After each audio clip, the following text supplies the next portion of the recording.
Halo sahabat Indonesia, siapa bermain api di Omnibus Law? Ini sekarang lagi tren.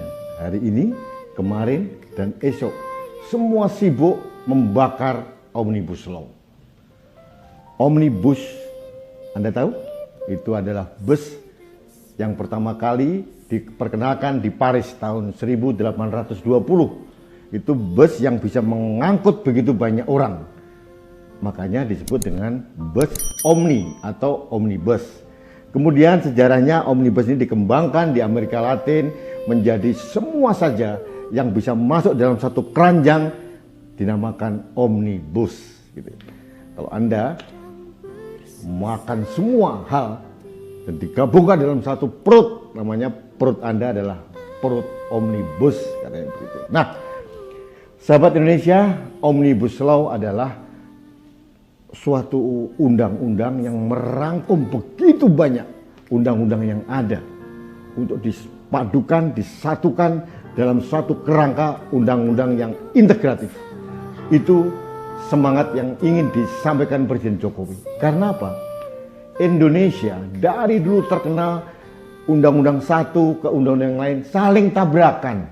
Nah, ini yang tidak dikehendaki oleh Presiden Jokowi. Makanya dia memerintahkan pembantunya dan kerjasama dengan anggota DPR untuk membuat yang namanya Omnibus Law. Dari 79 undang-undang disatukan dalam keranjang Omnibus Law dan ada 11 klaster. Nah, salah satu klaster yang mendapatkan resistensi cukup keras adalah klaster Undang-Undang Cipta Lapangan Kerja. Ini yang sedang ramai. Sahabat Indonesia, kita harus mengakui bahwa ide Presiden Jokowi membuat Omnibus Law untuk Undang-Undang Cipta Lapangan Kerja itu luar biasa. Semangatnya adalah memadukan undang-undang yang saling bertabrakan selama ini dalam satu undang-undang yang permanen yang mengatur semuanya. Bukan hanya pekerja, tapi juga iklim usaha yang menyangkut masalah iklim investasi di Indonesia. Kita membutuhkan itu. Kenapa?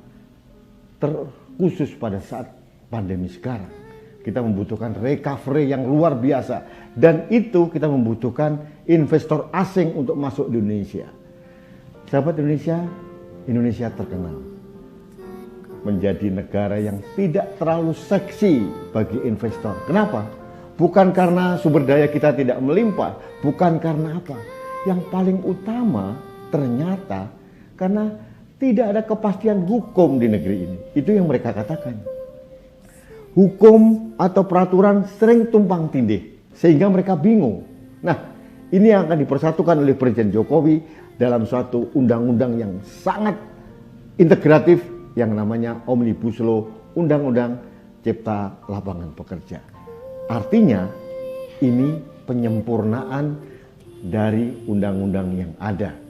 Bukan menghapuskan atau bukan malah merugikan para pihak yang di dalamnya.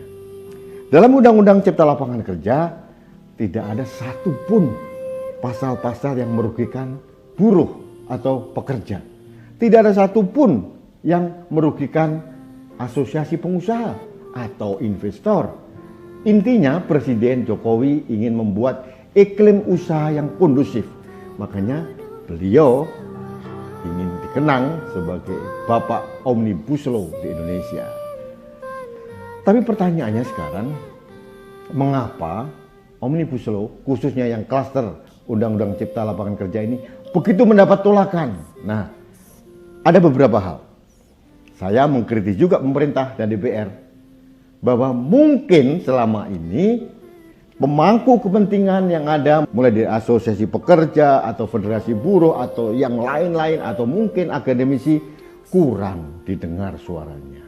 Makanya menimbulkan resistensi. Tapi kalau dari versi pemerintah atau versi DPR, mereka sudah melakukan itu. Mungkin kurang optimal. Nah, sahabat Indonesia, beberapa hari ini muncullah tolakan-tolakan Omnibus Law, Undang-Undang Cipta Lapangan Kerja.